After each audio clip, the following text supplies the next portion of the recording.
Olá pessoal, tudo bem com vocês? Eu sou o Alexandre Dovan, jornalista, e estou aqui hoje para falar sobre um livro que é muito conhecido nos cursos de jornalismo. Se você aí estudou ou está estudando jornalismo, comunicação social ou qualquer área afim que trate sobre comunicação, muito provavelmente você conhece este livro. Muito mais provável, é claro, se você for um estudante de jornalismo. Ou se você não conhece, não sabe nem o que significa esse título, Manual do Foca quer dizer que ele é um manual para jornalistas iniciantes, pessoas que estão começando na carreira, recém saíram da faculdade ou ainda estão na faculdade fazendo seus estágios. É um livro muito interessante, apesar de muito introdutório. Então, se você procura algo que seja mais aprofundado sobre as teorias do jornalismo, você não vai encontrar aqui de jeito nenhum. Você vai ter que procurar lá o Nelson Traquina, enfim, pessoas desse porte. Não que a Thaís Mendonça Jorge, a autora do livro, não seja uma grande pesquisadora. É uma pesquisadora, professora da Universidade de Brasília, onde também fez alguns cursos na Universidade de Brasília, mas nosso foco neste vídeo específico não é falar sobre a autora, e sim sobre a edição do Manual do Foca, que até o subtítulo do livro é O Guia de Sobrevivência para os Jornalistas. Eu falo desse livro com uma pegada um pouco mais pessoal também, porque na minha formação de jornalista, no primeiro ano do curso, praticamente inteiro, uma disciplina inteira praticamente, aliás, nós trabalhamos com esse livro. Por quê? Uma disciplina que vai falar sobre jornalismo impresso ou técnica de texto em jornalismo, muito provavelmente vai dar as bases, as ferramentas para que o estudante passe a conhecer o que é, afinal de contas, o texto jornalístico e como construí-lo a partir de um texto muito introdutório. E a isso muito serve o Manual do Foca. Os capítulos desse livro, que até vou conferir agora para não falar bobagem, ele é dividido em uma, duas, três partes. E aí tem anexo, glossário, enfim. E essas partes do livro, cada uma delas vai trazer elementos importantes, como o conceito de notícia, que aí vai explicar o que de fato, o que é uma notícia, o que difere uma notícia de uma nota, de uma reportagem, como que essa notícia se difere dentro de cada veículo, de cada meio de comunicação, seja no no jornalismo impresso, no rádio, na televisão. Não lembro se o livro fala, o livro não trata da internet propriamente, mas ele vai dar dicas de como construir os textos e, lógico, de uma forma que é muito interessante para cada um desses formatos.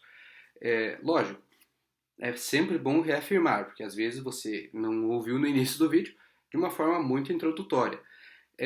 Vai trazer uma coisa que é muito importante, principalmente nos tempos de hoje, em que o jornalismo ele está cada vez mais rápido devido às dinâmicas da internet, que exige que o jornalista apure e publique as coisas muito rápido. Ela vai trazer como funciona a apuração de uma notícia, quais são os métodos de apuração, os recursos de apuração necessários para que você construa um texto que mereça ser chamado de fato de jornalístico. Ela explica também quais são os tipos de entrevista, dá conselhos para que se realize uma boa entrevista. Ela faz um histórico de como que funcionava, como funcionou a criação de um lead e vai trazer muitas classificações, muitos exemplos de como se pode construir um texto jornalístico, de como se pode fazer a abertura desse texto jornalístico de diversas formas, de acordo com os diversos tipos de lead que nós temos. O lead, para quem não sabe, você que não é da área do jornalismo, é o primeiro parágrafo ali, o primeiro ou o segundo, primeiro e segundo no caso, parágrafos de um texto jornalístico, onde se respondem as perguntas elementares para uma reportagem, ou para uma notícia, para uma nota, aquilo que não pode faltar. Você traz logo no início do texto, porque jornalismo não é ficção, não é suspense. Você tem que trazer as informações direto para o seu leitor, para que, caso ele queira se aprofundar, conhecer um pouco mais do assunto que está sendo tratado, então ele decide se ler ou não nos próximos parágrafos. O que, quem, como, onde e porquê. São 5 perguntas muito importantes que não podem faltar em nenhum texto jornalístico.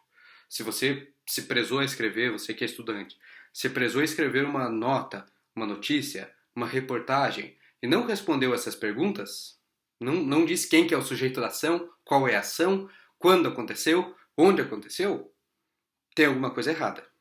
E aí vale a pena dizer que precisa retornar para a teoria, ver como que as coisas funcionam, revisar seu próprio texto e então construí-lo novamente respondendo essas perguntas, rever toda a apuração, ver se faltou alguma coisa na apuração, ou se foi o teu olhar que não está bem treinado, que não conseguiu colocar isso num texto de fato.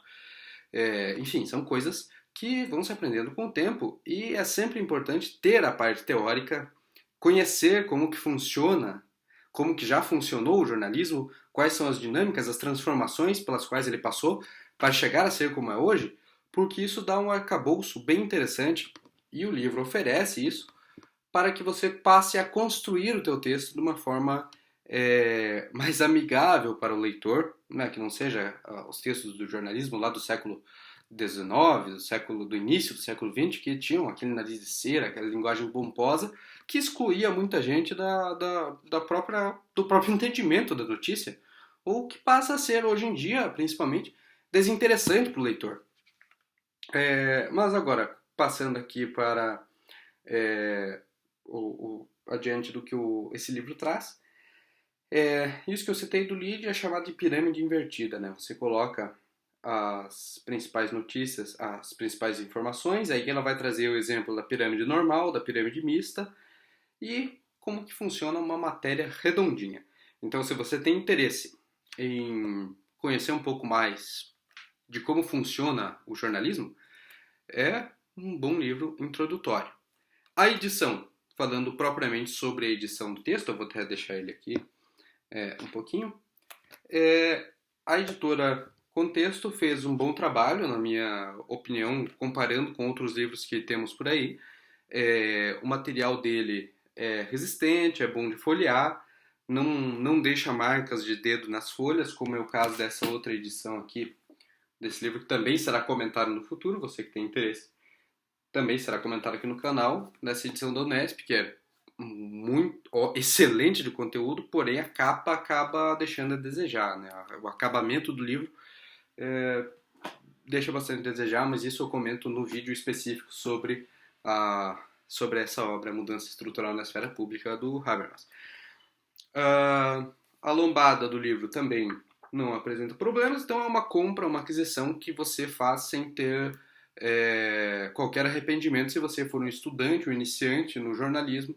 Se você é uma pessoa que tem dinheiro para sair comprando livros por aí e está em dúvida sobre o que você quer estudar na tua vida, é uma boa pedida você ler o Manual do Foca, você conhecer um pouco sobre o métier do jornalismo e também, é claro, se você já está num ponto mais adiantado da sua graduação, nada impede que você continue usando. Eu mesmo, falo por experiência própria, usei a definição de notícia da Thaís Jorge no meu TCC, né, já finalizando o curso. Mas é isso, pessoal. Agora vocês têm um panorama sobre como funciona, o que é o Manual do Foca, e espero que esse vídeo tenha sido útil de alguma maneira. Até a próxima!